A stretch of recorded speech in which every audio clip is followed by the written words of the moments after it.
Today on Sports Path, we have a story on a local athlete with hopes to make it to the Olympics. We'll also update you on how your team did over the holiday break, and we have some basketball highlights to share with you.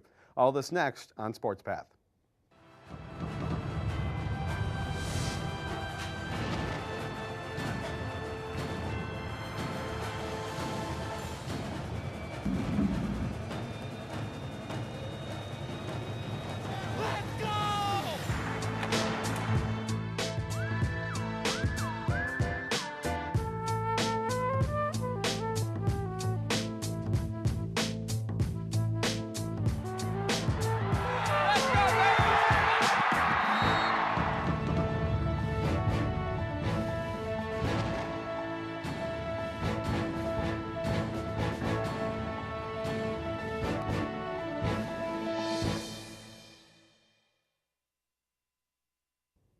Hi everyone, I'm Zach Halverson and welcome to Sports Path.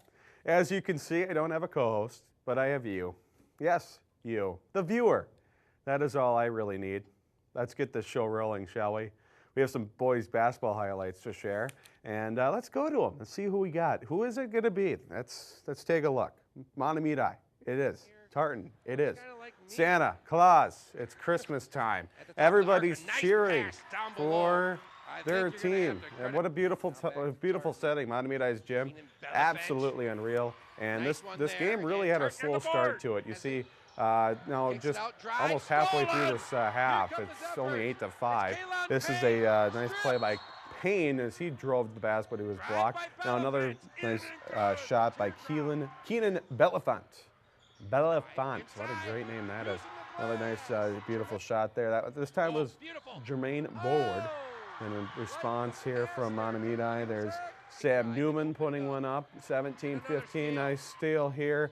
And another, turnovers were really big in this game, back and forth. Both teams, Tartan got the more advantages out of them, and this is a great example of that. Eric Winter putting a basket in, and well, the Tartan Titans with a nice lead here. Just only a couple points here through the first half. Mahtomedi trying to respond here, but oh no. Thomas Hansen said no to that. Now bringing it back the other way, Emmanuel Humphrey. Yeah, that's a dunk in high school basketball. It doesn't happen often. It's great to see. It gets the crowd on the feet, and you know what? Got Tartan Titans on their feet. They won. They score 49-37. So congratulations to the Tartan Titans as they have defeated the Mahtomedi Zephyrs. And in the boys basketball standings, they are currently at 3-1-0. The overall record is 8-3-0. Hill Murray close behind, 2-1-0 record with a 5-5-0 overall. North St. Paul number 6, 1-2-1, and Mahtomedi at number 7, 1-3-0. So that's interesting. Now over to the East, Suburban East Conference in boys basketball. You have the Cretin-Derham Raiders. They're really good at basketball almost every year, and guess what? They're undefeated in conference play, 6-0-0. Overall, they are 10-2-0. East Ridge close behind, and along with Roseville and Woodbury, that's giving White Bear Lake one heck of a competition in the conference here. White Bear Lake 2-3-0, and so it'll be interesting to see how that all fares, as White Bear Lake's got a lot of competition coming up in the boys basketball season, as that's starting to wrap up very soon. Well, we just talked about White Bear Lake boys. Let's talk about White Bear Lake girls. The White Bear Lake girls basketball team won the 2013 Rochester Rotary Holiday Classic. They beat Rochester John Marshall and Apple Valley before they moved on to defeat Goodhue in the championship game. They are currently undefeated with an 11-0 record, and they are coming off of a huge victory back on January 4th over Lakeville North. The Bears were also named the Team of the Week by respected sports publication Breakdown Sports USA. Now let's take a look at the girls basketball standings, and you see in the Suburban East, White Bear Lake on top there. Forest Lakes play 4 conference games. White Bear Lakes only play 3. It would have been 4 had the game against Park last night not been postponed due to the weather. You see there 11-0, perfect record on the overall side, and I think White Bear Lake is going to be the team to beat in the Suburban East Conference. But other, Park right there and Forest Lake, should provide some competition for White Bear Lake there as they look to have a conference title. So that'll be interesting to see. In the classic suburban side, it's really anybody's game at this point. Mahtomedi, Hill Murray, North St. Paul, all with 1-0 conference record, and Tartan. And I can't confirm these. Looks like we might have missed up, but that's what we got overall. Yeah, that's what we got right now. Might not have been updated. I don't know. Probably, whatever. Look it up, folks, look it up. When we come back, we'll talk about a local athlete looking to make it to the Olympics.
That was kind of cool, wasn't it? A lot of great highlights here at TV19 Sports.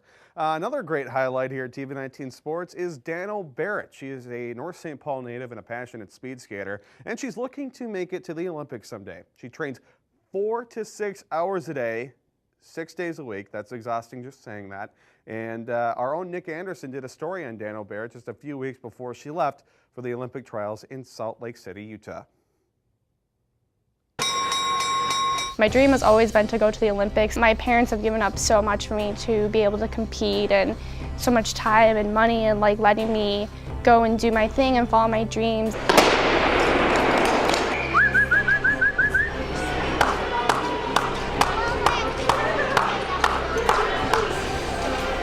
I was hit by a car, and then I got better, and then I was overtrained and had to take a whole summer off, and then I spent a whole year getting back to where I was before then. And then I got a concussion, and it was kind of like living with mono for a year. And so I finally got over that last January. That's when I saw the concussion doctor. And then over the last summer, I pulled a muscle in my low back.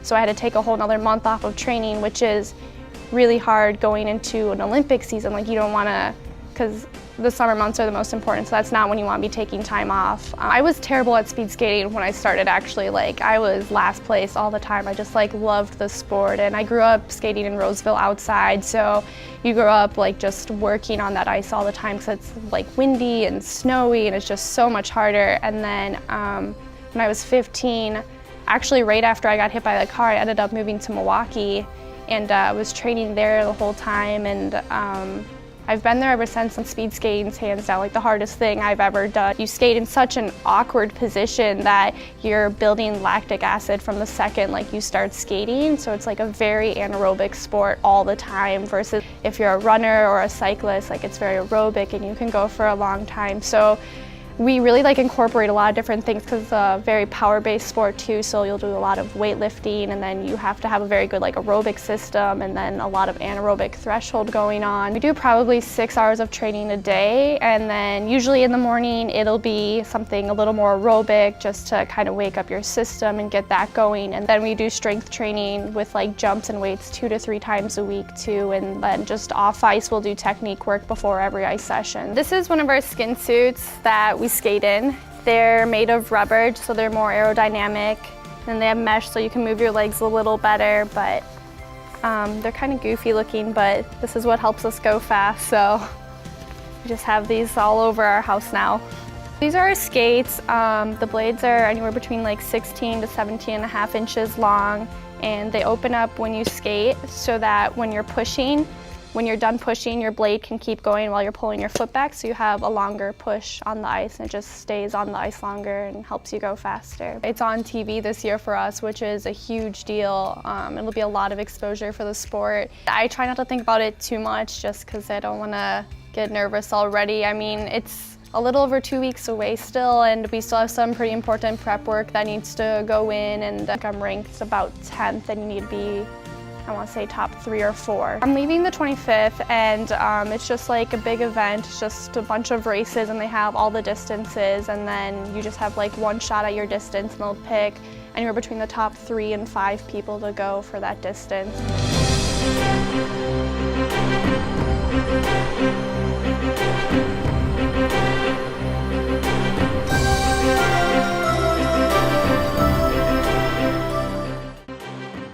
Now, Dano didn't make it to the Olympics this year. However, she's already training for 2018, and she also set many personal bests during the trials, and we wish her the best as she works for her dream. Also, good luck to White Bear Lake native and #1 ranked female snowboarder in the country, Mimi Winicki, who is currently in Europe for the final 3 Olympic qualifying races. We'll keep you updated on her progress on the next Sports Pass show in a couple of weeks. When we come back, we will preview an upcoming rivalry boys hockey game between two local teams, and we'll tell you an exciting news about an outdoor hockey game that will be played later this week. Coming up next.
Wow, we've been here for 30 years. Can you believe that, folks? Wow, I didn't even know cable TV was around for 30 years. The White Bear Lake Bears will be playing outside this Saturday at TCF Bank Stadium on the campus of the University of Minnesota. The Bears will be taking on Cretin-Derham Hall in a big conference game in a big stadium. The game is part of an all-day-long high school hockey event at TCF Bank Stadium, which features 5 games, including the Bears game, one of which is a girls game. Tickets are just $12 and are general admission for the entire day. They're available right at the ticket office. So if you can make it down there, certainly do so. That's going to be a really cool event down there. And then a week later, they're going to be doing a outdoor Gopher hockey game against Ohio State. So if you make it down there, it's pretty cool. And they're putting the ice in today. So it'll be interesting to see how the ice conditions and all that affect it because, so get down there. 5:30 start on the White Bear Lake Cretin game. The Hill Murray Pioneers did very well in the Schwann Cup this year, making it all the way to the finals before losing to Edina 4-2. The Pioneers outshot the Hornets 36-17 in the game, but they struggled to put the puck past Edina goaltender Andrew Rollcall, who made 34 saves en route to the Hornets Schwann Cup Gold Division Championship. Well, this seems like a perfect opportunity to talk about the rivalry game coming up next week between the White Bear Lake Bears and the Hill Murray Pioneers. The Bears started out the season great with a relatively easy December schedule, but reality set in last Saturday night when the Bears fell to Edina 5-1. They have a couple of important conference games against Roseville and Cretin-Derham Hall this week before taking on Hill Murray next week. Now the Pioneers, well, they face a tough schedule every single season, and this year was no different. They thrived in December as Hill Murray beat teams like Benilde St. Margaret, St. Thomas Academy, Duluth East, and Minnetonka before losing tough games against Edina and Lakeville North. The Pioneers' schedule gets even tougher with home games against Wayzata, Edina, and Tartan before they host White Bear Lake next week on the 16th. Now the Bears and the Pioneers take each other on Thursday, January 16th at Aldridge Arena. And as always, if you're going, get there early as parking and seating is limited. We are hoping to broadcast the game, but we haven't confirmed either way, yes or no yet. Stay tuned to our Facebook and our Twitter pages for updates. Let's take a look at the boys hockey standings here as midway through the season here, and you see Hill Murray on top, 4-0-0, and they are just dominating the class of Suburban. Tartan isn't doing too bad this year, and one thing to note is Mahtomedi 1-2 record. They actually took Hill Murray to overtime earlier this year, so Mahtomedi is no team to mess around with. And they obviously see they're one of the few Class A teams in the Classic Suburban. So Mahtomedi, not a team to mess around with. Hill Murray, certainly the favorite, but yeah, North St. Paul also pretty weird team in terms of the fact that they are pretty talented, and you never know what you're going to get from North St. Paul. So, and they had a pretty good end of the season last year. So it'll be interesting to see how Classic Suburban fares out, but obviously Hill Murray certainly the favorite in that, and they'll see a conference game next Tuesday against the Tartan Titans at Aldridge Arena. In the Suburban East Conference, White Bear Lake on top, 7-0-1 record. Their one tie came to Forest Lake, as we saw earlier this year. Forest Lake has 3 ties this season. Roseville has 2. As we mentioned, White Bear Lake has games against Roseville and Cretin this week, and that should really give us a better picture on how this conference is going to go. And again, that Saturday game against Cretin-Durham Hall, it's going to be outside. There's going to be in the elements, and it carries even a bigger weight than the whole stadium and outside deal, because this is certainly one of the games that could decide the Suburban East Conference. So look out, White Bear Lake, Cretin-Durham Hall, big game there if you can make it. Certainly do so. It's going to be very entertaining. In the girls hockey side now, folks, it is girls hockey standings, and is a little bit more defined, at least in the Suburban East, but Classic Suburban, not very much so. Hill Murray, 5-0-0 record there, is also on top of their the girls hockey. Tartan, 4-1-0, just behind South St. Paul, 5-1-0. Mahtomedi 2-4-0, and that's how the standings go there. And a lot of games the last couple days because of the weather have been postponed, some of them in conference, so it'll be interesting to see how those are kind of mixed up as we go forward. In the Suburban East standings, there's White Bear Lake at number 8. They've got a little bit more competition there with Lonsdale on top, 9-1-1 and 9-5-3 overall record. White Bear Lake down there, number 8, 2-5-3 with 7-7-3 overall record. They have actually been able. White Bear Lake is coming off of a overtime victory over Hastings last Saturday. Jeanette Belkey scored the game winner, and so there is looking some good news coming out of the White Bear Lake camp after obviously an exciting overtime victory. So good luck to the Bears. We'll see how they do, and will be interesting to see as we move forward along in the season, how these the standings go. And then we're really only about a month and a half away from getting into sections here. Girls hockey will start off with that, and then boys hockey, and then girls basketball, and then boys basketball. So very exciting time of the season as we kick off the first show here, 2014. Another year here at TV19. We're so happy you came along, and we even got hats now. This is cool. Just in time for the winter. It's very cold, and I didn't get this I got this today. If I would have gotten this a few days ago, and it was like 40 below out, and that would have been nice, but they didn't get it in time. So blame Arlen Becker on that. So this is awesome, though. This is awesome. If you can get out and get one of these, I don't know, maybe we'll, yeah, absolutely. Volunteer, you get a hat. Just heard it from Nick Anderson right in my ear. Get a hat if you volunteer. I mean, if that's not incentive enough, I don't know what is. Because quite frankly, if it's anything else or a hat, it's going to take a hat. So, as you may have noticed, there's nobody up here with me. Jamie is still pregnant, but she hasn't had the baby yet. So if you did a baby pool at home with some friends, that's the update. Hasn't had it yet as far as I know. Maybe she's having it now for all I know, but I haven't been in contact with her. But yeah, if we have an empty chair up here. We don't have an actual empty chair. It's just a figure of speech. If you're interested in sports broadcasting and you're a good communicator, TV19 Sports may be for you. For more information on this exciting opportunity, please contact our sports producer. That's Nick Anderson at 651-747-3822. That's 651-747-3822. Or email him at nicholas@onlocationtv.org.